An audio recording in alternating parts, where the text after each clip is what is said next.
drowning in a sea of appointments and deadlines.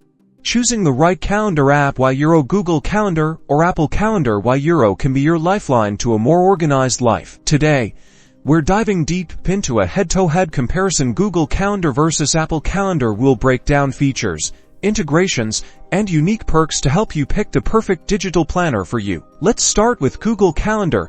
Major advantage is its seamless connection to the Google universe. Think effortless event creation straight from your Gmail, easy video calls with Google Meet, and task management with Google Tasks. Is a powerhouse for cross-platform users, accessible on web, Android, and iOS. Creating and managing events is simple. You can easily set reminders, customize notifications, and manage multiple calendars for work, personal, or family. Now, let's explore Apple Calendar. Its strength lies in its deep integration with the Apple ecosystem. Imagine using Siri to schedule appointments, pulling location data directly from Apple Maps, and syncing seamlessly with your Reminders app across all your Apple devices. Setting up recurring appointments is a breeze, and the interface is clean and intuitive on both macOS and iOS. Visually, both calendars are customizable, but differ in style. Google Calendar has a modern, clean design, while Apple Calendar offers a more classic look.